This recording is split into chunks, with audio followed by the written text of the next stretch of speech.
Single dad struggling as a waiter cries after Messi helps him. How will this story turn out? To find out, watch the video to the end. But first, please subscribe to my channel and turn on notifications to get more stories like this. In the heart of a bustling city, Daniel hurried through the crowded streets, his apron tucked under his arm. The sun had barely risen, but he was already late for his shift at the restaurant. As a single father, every minute counted. He couldn't afford to lose this job. He pushed open the back door, the kitchen's heat and chaos enveloping him. "You're late," his boss growled, not looking up from the sizzling pans. Daniel mumbled an apology and quickly clocked in, his mind already racing with the endless tasks ahead. As he tied his apron and began setting tables, Daniel's thoughts drifted to his daughter, Sophia. She was his world, the reason he worked himself to exhaustion every day. He pictured her smile, her eyes sparkling with innocence, and felt a surge of determination. He would do anything to give her a better life.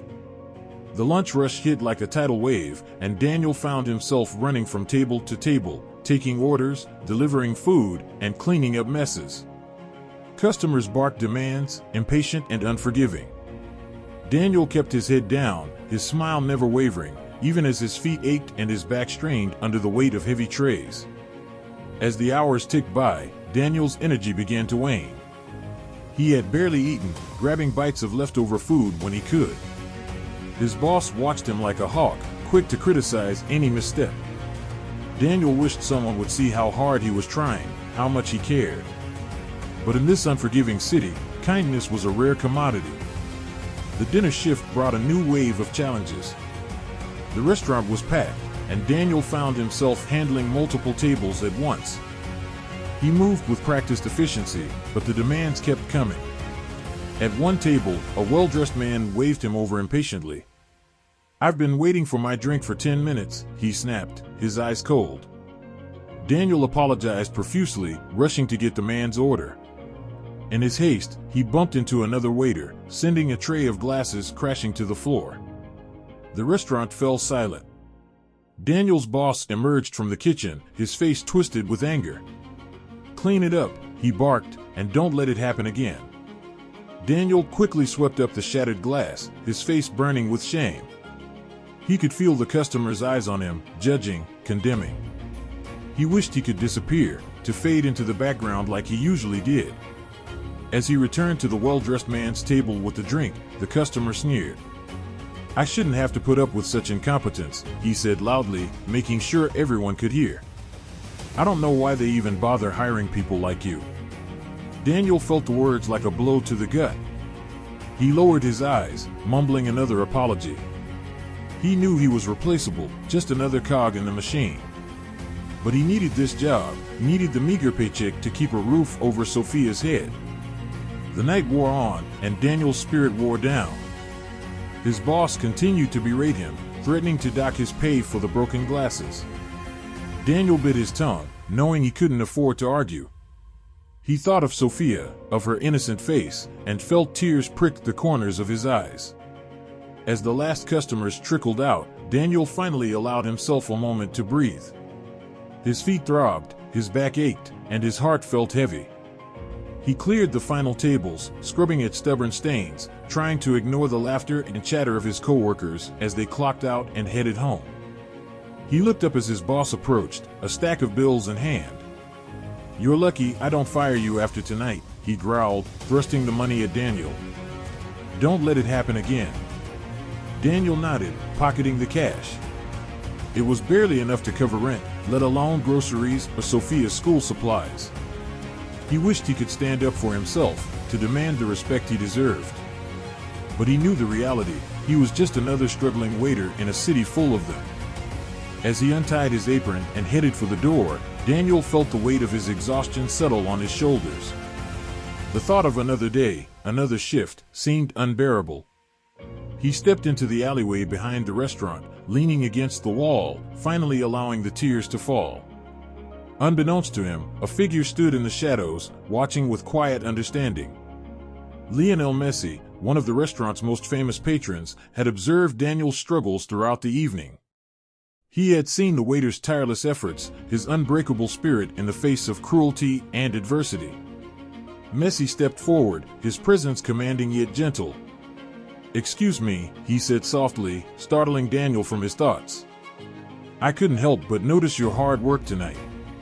Daniel quickly wiped his tears, straightening up. "I'm sorry, sir," he stammered. "I didn't mean to disturb you." Messi shook his head, placing a hand on Daniel's shoulder. "You didn't disturb me," he said, his voice filled with warmth. "In fact, I'd like to help you, if you'll let me." Daniel stared at Messi, disbelief etched on his face. "Help me," he repeated, his voice barely a whisper. "I don't understand." Messi smiled, his eyes crinkling with kindness. "I saw how hard you worked tonight, how you kept going despite everything thrown your way. That takes strength, resilience. It's a rare quality, one I admire." Daniel felt a lump form in his throat. He wasn't used to praise, to someone seeing beyond his apron and tired eyes. "I thank you," he managed, his voice thick with emotion. "But I don't deserve your help. I'm just a waiter, nothing special." Messi shook his head, his gaze intense. "You're wrong," he said firmly. "You're a hard-working father, a man who puts his child above all else. That's the most special thing in the world." Daniel felt tears well up again, but this time, they were tears of gratitude, of hope. "I do it all for my daughter," he confessed, his voice trembling. "She's my everything."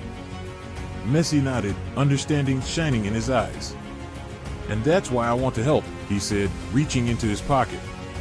"I have a proposal for you, one that could change your life and your daughter's." He pulled out a business card, pressing it into Daniel's hand. "Come to this address tomorrow," he said, his voice filled with promise. "I have a job offer for you, one that will value your hard work and dedication. One that will give you the stability and respect you deserve." Daniel stared at the card, his heart racing. He couldn't believe what he was hearing.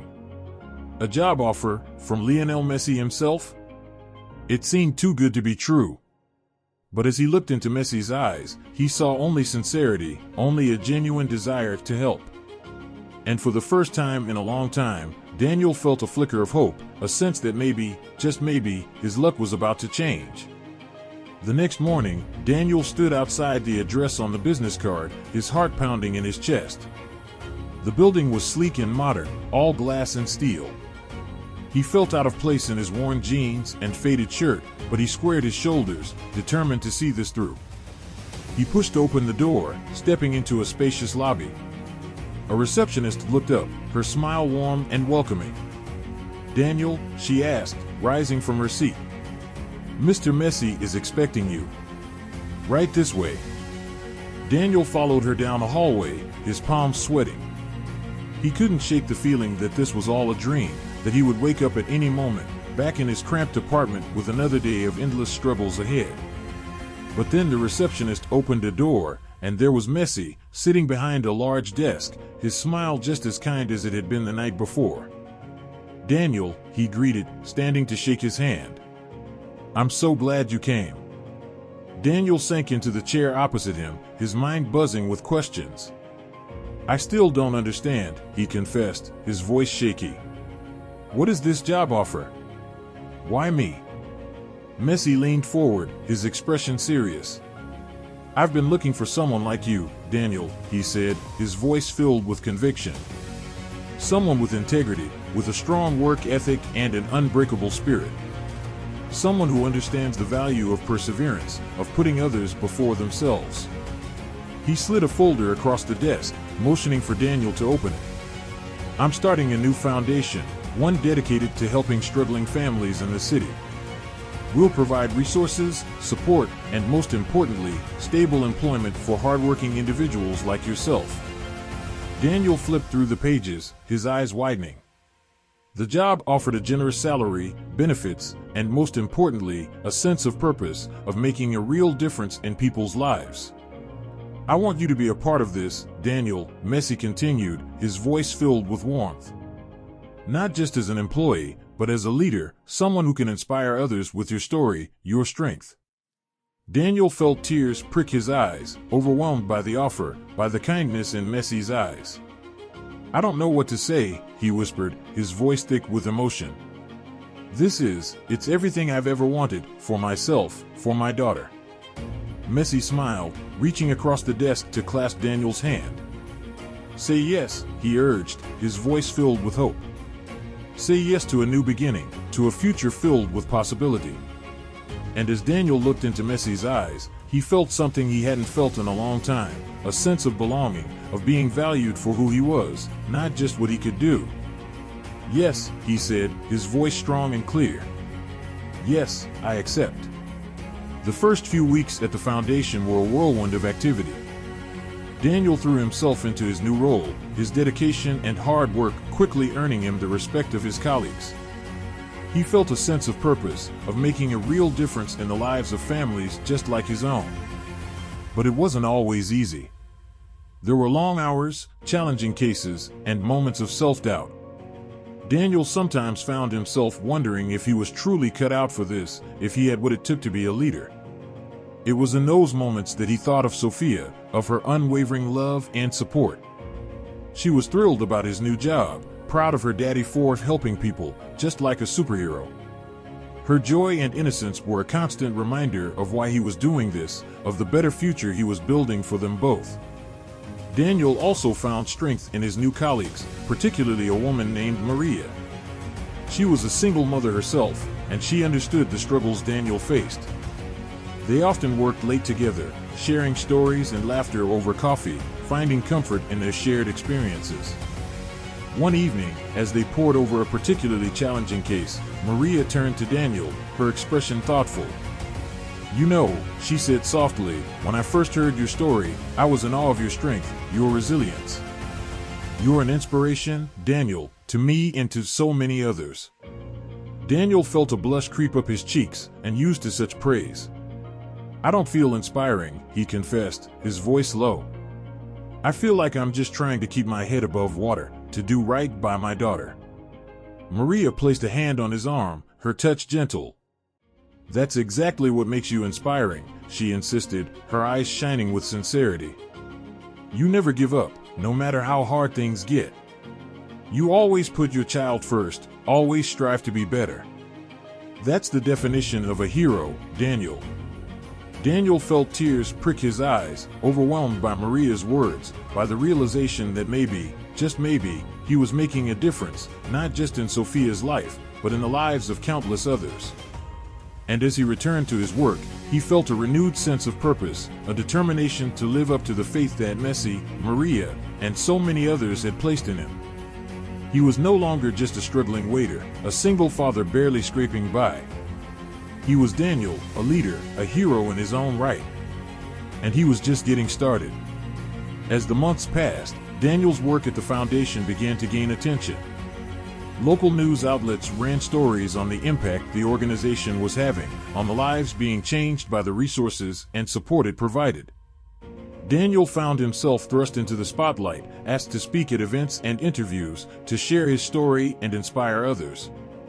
At first, he was hesitant, unsure of his own voice, his own worth. But with Maria's encouragement and Messi's unwavering support, he began to find his stride.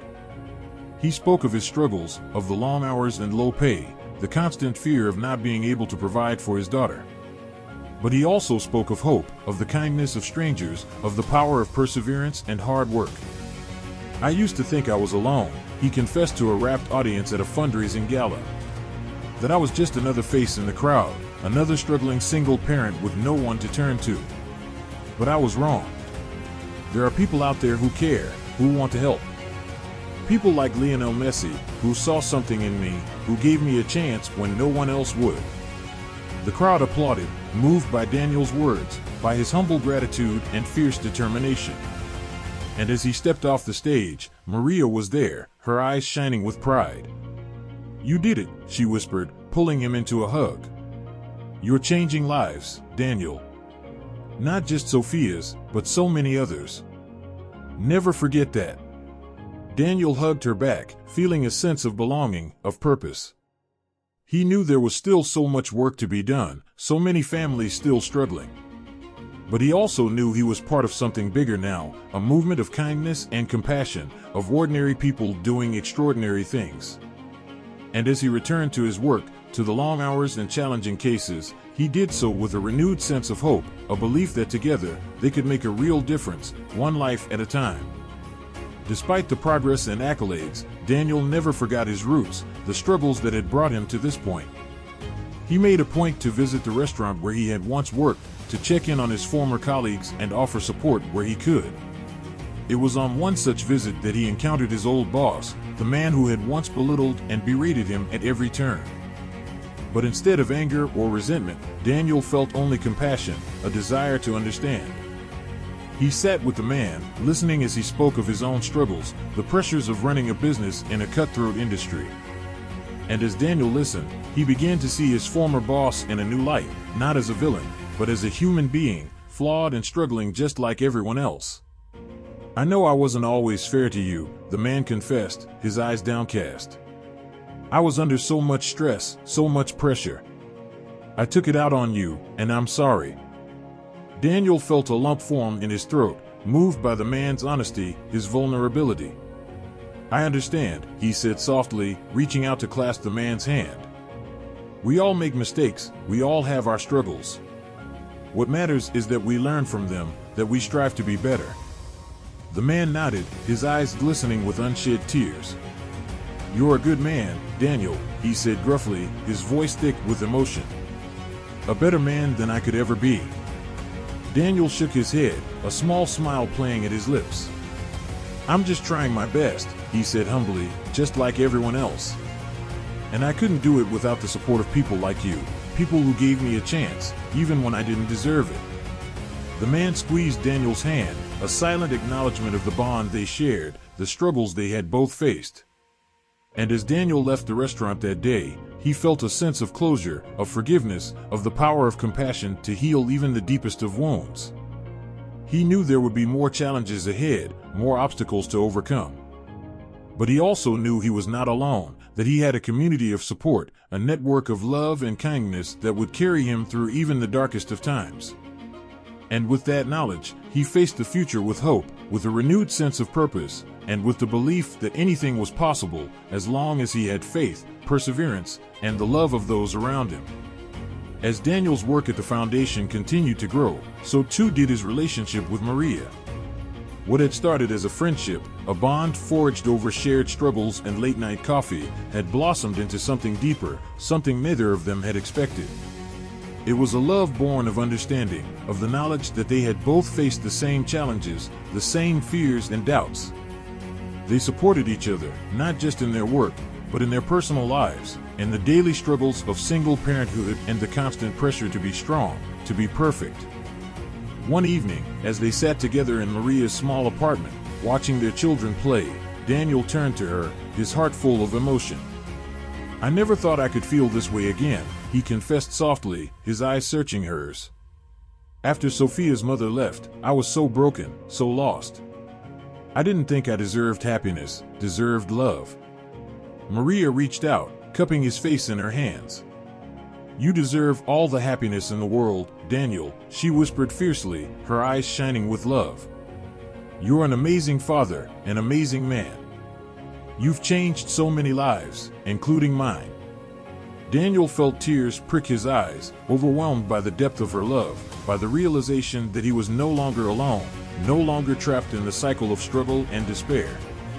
"I love you, Maria," he breathed, pulling her close. "I love you, and I love our family, our beautiful, messy, perfect family." Maria kissed him softly, her lips curved in a smile. "I love you too, Daniel," she murmured against his mouth. "Forever and always." And as they held each other, their children's laughter ringing in their ears, Daniel felt a sense of peace, of belonging, of the knowledge that he had finally found his place in the world, his home. But even as Daniel's personal life flourished, the foundation faced new challenges. Funding was tight, and resources were stretched thin. Daniel and his colleagues worked tirelessly to secure new grants, to find new ways to support the families who relied on them. It was in the midst of this struggle that Messi once again appeared, his presence a beacon of hope in a sea of uncertainty. "I've been following your work," he told Daniel, his eyes warm with pride. "You've done amazing things, Daniel. You've touched so many lives, made such a difference." Daniel felt a lump form in his throat, moved by Messi's words, by the knowledge that his mentor, his friend, still believed in him, still supported him. "But we need help," he confessed, his voice strained with worry. "We're struggling to keep up with the demand, to provide the resources our families need." Messi nodded, his expression thoughtful. "I know," he said softly, "and that's why I'm here. I want to help, Daniel. I want to make sure the foundation has the support it needs, the resources to continue its vital work." Daniel felt a surge of hope, of gratitude, of the knowledge that he was not alone, that he had allies, friends who would stand with him, no matter the challenge. "Thank you," he whispered, his voice thick with emotion. "Thank you for believing in me, in us, and the work we're doing." Messi clasped his shoulder, his touch a reminder of the bond they shared, the trust they had built. "Always, Daniel," he said firmly, his eyes shining with conviction. "Always." With Messi's support, the foundation thrived, expanding its reach and impact. Daniel and his colleagues worked tirelessly, fueled by a renewed sense of purpose, a belief in the power of kindness, of community. But even as they celebrated their successes, Daniel never forgot the lessons he had learned, the struggles he had faced. He made a point to share his story, to inspire others with his message of hope, of resilience. He spoke at schools and community centers, at shelters and soup kitchens. He spoke of the power of perseverance, of the importance of never giving up, even in the face of overwhelming odds. "I know what it's like to feel alone," he told a group of single parents, his voice filled with emotion. "To feel like you're drowning, like you'll never be able to keep your head above water. But I'm here to tell you that you're not alone, that there are people out there who care, who want to help." He spoke of the kindness of strangers, of the power of community, of the importance of reaching out, of asking for help when you needed it. "It's not a sign of weakness," he insisted, his eyes blazing with conviction. "It's a sign of strength, of courage. It's a sign that you're willing to fight for yourself, for your family, for the life you deserve." And as he spoke, he saw the faces of his audience change, saw the flicker of hope in their eyes, the determination in their hearts. He knew he was making a difference, that his words, his story, were touching lives, changing futures. And he knew that he would never stop fighting, never stop working to build a better world, a world where no one had to struggle alone, where kindness and compassion were the rule, not the exception. As the years passed, Daniel's work continued to grow, to evolve. The foundation expanded, opening new branches in cities across the country, reaching more families, more communities in need. Daniel and Maria's love deepened, their family grew. They welcomed a son, a little boy with Daniel's dark eyes and Maria's infectious smile. They watched their children thrive, watched them learn and grow, watched them become kind and compassionate, just like their parents. And through it all, Daniel never forgot the lessons he had learned, the people who had helped him along the way. He made a point to stay in touch with Messi, to thank him for his support, his friendship. He also reached out to his former colleagues at the restaurant, offering them jobs at the foundation, giving them the same opportunity that had been given to him. "We all deserve a second chance," he told them, his voice filled with conviction. "We all deserve the opportunity to build a better life, a better future." And as he watched them thrive, watched them find purpose and meaning in their work, he felt a sense of pride, of gratitude, of the knowledge that he was part of something bigger, something more important than himself. He knew that his journey had been long, that he had faced countless challenges and obstacles along the way. But he also knew that he had emerged stronger, wiser, more compassionate. And he knew that he would continue to fight, to work, to build a world where everyone had the chance to succeed, to find happiness, to know that they were valued, that they mattered. Years later, Daniel stood on a stage, his family by his side, his colleagues and friends cheering in the audience. He was being honored for his work, for the countless lives he had touched, the countless futures he had changed. As he looked out at the sea of faces, he felt a sense of overwhelming gratitude, of humility, of the knowledge that he was just one person, one part of a larger tapestry of kindness and compassion. He thought back to that night so long ago, the night when everything had changed, the night when a kind stranger had seen something in him, had given him a chance, a future.